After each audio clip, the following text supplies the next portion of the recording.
Nagpatuloy ang kanilang paglalakbay sa paghahanap sa piraso ng jewel at kumain muna sila. Biglang dumilim ang paligid at may lumabas na isang foxfire demon na gustong kuhanin ang sacred jewel na hawak ni Inuyasha. Nag-transform ito sa isang walang kwentang lobo at dahil sa inis ni Inuyasha na akala niya nakakatakot ito, sinampal niya na lamang papalayo ang pangit na nilalang. Biglang nag-transform ang lobo bilang bata na tunay nitong anyo at isa itong baby fox. Biglang tumakas ang bata at kinalkal ang gamit ni Kagome. Kinuha nito ang sacred jewel at biglang naglaho. Ngunit isa lamang ilusyon na naglaho ang bata at nagtatago ito sa bungo at tumakbo. Nahabol ito ni Inuyasha at kinotongan. Nagpakilala ang bata bilang Shippo. Tanong ni Kagome kung bakit ni Shippo kailangan ang sacred jewel. Sagot ni Shippo na ipaghihiganti niya ang kanyang ama. Samantala, habang maglalaban ang dalawang panig sa war, biglang dumilim ang ulap at inubos ng magkapatid na Thunder Brothers na sina Hiten at Manten ang dalawang panig ng mga warriors. Ang dalawang magkapatid na ito ay mayroong sacred jewel na nakalagay sa kanilang mga noo at balak nilang kumuha pa katulad ng pagkuha nila ng sacred jewel sa ama ni Shippo na walang kaawa-awang pinatay para makuha lamang ang jewel. Nagyayabang si Inuyasha na madali lamang niyang matatalo ang Thunder Brothers ngunit hindi naniniwala si Shippo dahil si Inuyasha ay isa lamang half-demon. Kinotongan ng paulit-ulit ni Inuyasha si Shippo at bumawi si Shippo sa pamamagitan ng pagdagan sa kamay nito gamit ang statue at nilagyan ng charm para hindi makaalis at hindi matanggal ni Inuyasha ang kamay niya.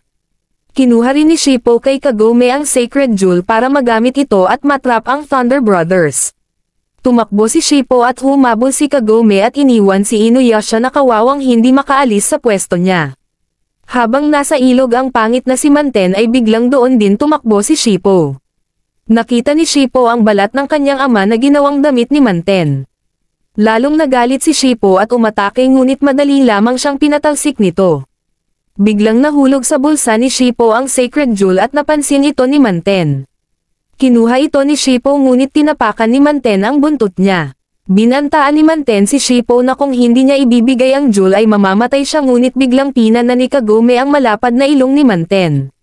Lumapit si Shippo kay Kagome kaya hinabol ito ni Manten at sinubukan ni Kagome na panain ang noo ni Manten ngunit nadaplisan lamang ito. Kahit na ganoon, nagalit pa rin si Manten dahil nalagas ang dalawang pirasong buhok nito. May binugang kuryente si Manten at nawalan ng malay si Kagome. Habang papalapit si Manten, tumakbo si Shippo. Nagandahan si Manten kay Kagome kaya kinuha nito si Kagome papunta sa kanilang palasyo. Nakita ito ni Shippo at nagalit sa sarili dahil wala siyang kwenta. Bumalik si Shippo kay Inuyasha upang tanggalin ang bato sa kamay ni Inuyasha para tulungan si Kagome. Sa may silid ni Manten, nagising si Kagome at balak ni Manten na pakuluan si Kagome at gagawing potion para humaba ang kanyang buhok. Nagalit si Kagome at pinatahimik ni Manten si Kagome dahil kapag narinig siya ni Hiten ay kakainin siya talaga nito. Sinira ni Hiten ang pinto na may kasamang babae. Kinakabahan si Manten dahil prey niya si Kagome ngunit sabi ni Hiten na huwag itong mag-alala dahil mayroon na siyang mas better na babae. Tanong ni Hiten kay Manten kung may nahanap na ba siya ng piraso ng jewel. Biglang naalala ni Manten ang tungkol dito at humingi ng tawad sa kapatid niya dahil hindi niya ito nakuha. Nagalit si Hiten dahil mas mahalaga pa si Kagome kay Manten kaysa sa jewel at dahil dito, naging abo ang babaeng kasama ni Hiten. Ininform ni Manten na si Shippo ang may jewel kaya aalis na sila at tatakas na sana si Kagome ngunit hindi papayag si Manten na makatakas si Kagome. Papatayin niya si Kagome ngunit sabi ni Kagome na kapag pinatay siya nito, hindi nila makukuha ang piraso ng jewel. May plano si Kagome. Sabi ni Kagome sa dalawa kung kilala ba nila si Inuyasha. Sagot ni Hiten na oo. Sabi pa ni Kagome na si Inuyasha ay malakas at natalo nito ang mga demons na nasa low at high rank at mayroon sa karamihan ng piraso ng jewel. Naging interesado si Hiten at sinabi na kung nagsisinungaling si Kagome ay mamamatay siya. Dagdag pa ni Kagome na in love raw si Inuyasha sa kanya. Sigurado si Kagome na kapalit ng buhay niya, ibibigay ni Inuyasha sa kanila ang mga piraso ng jewel sa magkapatid. Naniwala naman si Hiten at sinabi na dalhin sila ni Kagome kung nasaan si Inuyasha. Habang papunta sa Thunder Brothers, nag-aalala si Miyoga kay Kagome dahil kilala niya ang magkapatid na madaling kainin agad ang mga magagandang babae. Ngunit para kay Inuyasha hindi maganda si Kagome. Hindi makapaniwala si Shippo at Miyoga dahil ang tingin ni Inuyasha sa maganda ay iba at natural lamang daw ito kay Inuyasha dahil ang pananamit nito ay weird. Biglang inatake sila ni Hitan.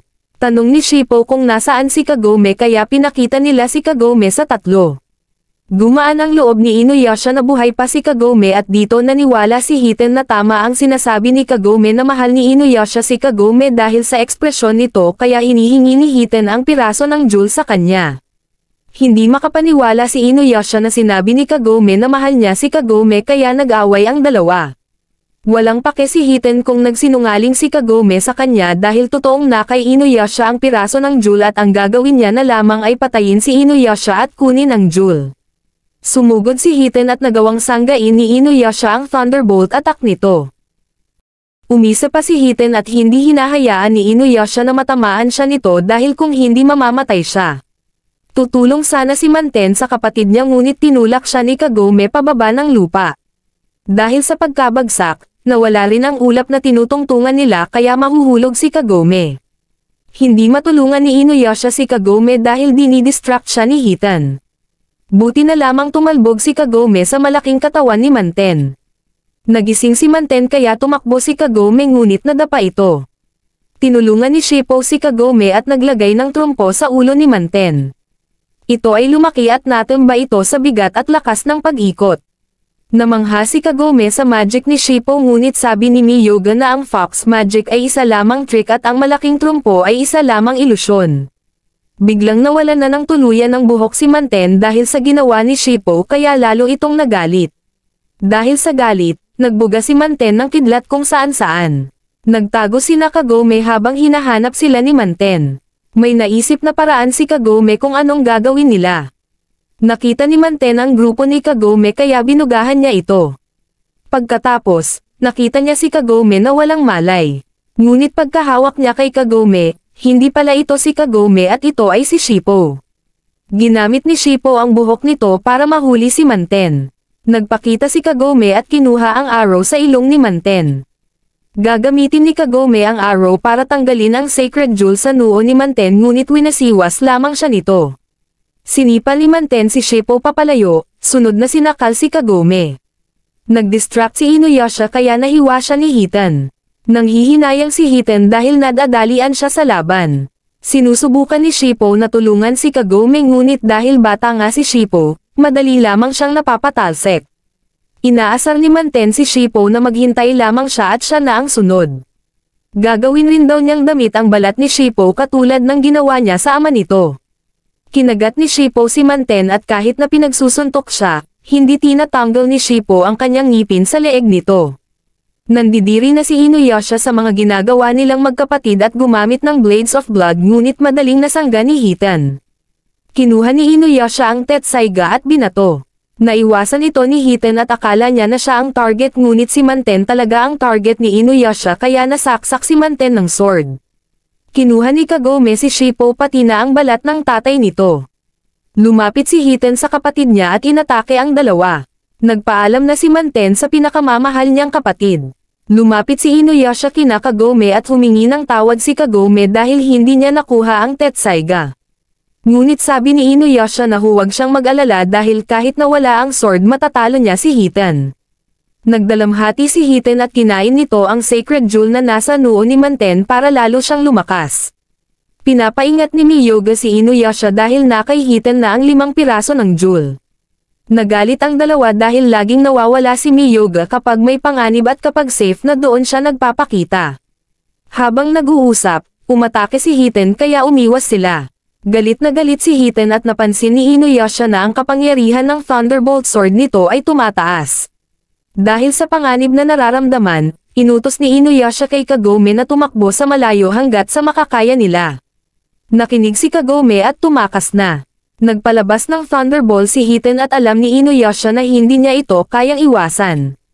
Ininform ni Miyoga kay Inuyasha na gamitin ang lagayan ng Tetsaiga dahil kaya nitong sanggay ng Thunderbolt. Nakinig si Inuyasha at nagtagumpay na mapawala ang Thunderbolt. Guminhawa ang pakiramdam ni Miyoga dahil hindi siya sure sa sinabi niya kanina at gusto nang tumakas. Ngunit sabi ni Inuyasha na gagamitin niya ang lagayan at hindi siya tatakas. Nagpalabas ulit si Hiten ng Thunderball at nagawang makatagos ni Inuyasha ngunit nasaksak siya ni Hiten sa likod. Tumakbo si Inuyasha at may naisip si Kagome na paraan upang matulungan si Inuyasha. Ngunit wala siyang pana, buti na lamang kaya ni Shippo na mag-transform bilang pana.